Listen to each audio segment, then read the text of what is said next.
Okay, here are the three big stories for today. So, Russia steps up a covert sabotage campaign aimed at Europe. This is in the New York Times, and at times Anton Gurashenko is giving us a breakdown of it, and it's a good summary. So, Russian military intelligence, the GRU, is behind arson attacks aimed at undermining support for Ukraine's war effort, security officials say. U.S. and allied intelligence officials are tracking an increase in low-level sabotage operations in Europe, they say are part of Russian campaign to undermine support for Ukraine's war effort. They're hitting at all kinds of places, arsons or attempted arsons, targeting a wide range of sites, including a warehouse in England, a paint factory in Poland, homes in Latvia, and most oddly, an IKEA store in Lithuania.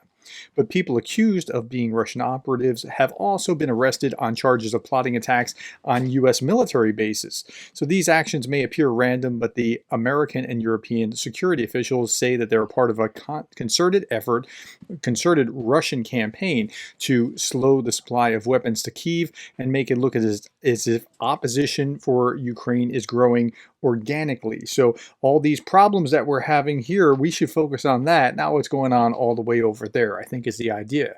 At the same time, what we see is Zelensky urging allies to allow Ukraine to use Western long-range missiles inside Russia. Zelensky said even those partners who are afraid to give this or that advice should understand that air defense is defense, not attack. He said, pointing out that Ukraine is hit by 3,000 aerial bombs each month.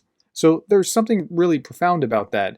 NATO Chief Jens Stoltenberg echoed Zelensky's remarks. He asked NATO officials to rethink their restrictions on Kyiv using Western weapons to strike inside Russia, arguing that Ukraine has a right to defend itself, including striking legitimate targets outside of Ukraine. Now that's really important, that this legitimate targets outside Ukraine thing. Yeah, I feel the shift happening. I can't tell you when it's going to happen. Somebody asked me that, maybe a month, maybe a few months. I don't know, but I think that there is a softening, a melting going on, what's happening there. Okay, third big story. So Russia, Uzbekistan talks. So that's really interesting. So Putin was just in Belarus, and now he's traveled to Uzbekistan, and usually people have to come to him, like, kiss my ring kind of thing, right? Okay, before the talks, President of the Republic of Uzbekistan officially welcomed Vladimir Putin into the presidential palace. Talks began with a restricted format, then a larger format. In particular, the documents signed included joint action plans to deepen industrial cooperation with the aim of boosting trade and expanding interaction in high-priority spheres of Russia-Uzbekistan cooperation. Okay, so first, here's Uzbekistan. It's not like even on the border. It's below Kazakhstan. Here's Belarus, here's Russia up here, and Uzbekistan. But then I read this Al Jazeera article, and some things started to click. Russia to build a nuclear power plant in Uzbekistan. That's what the Uzbeks are getting for this.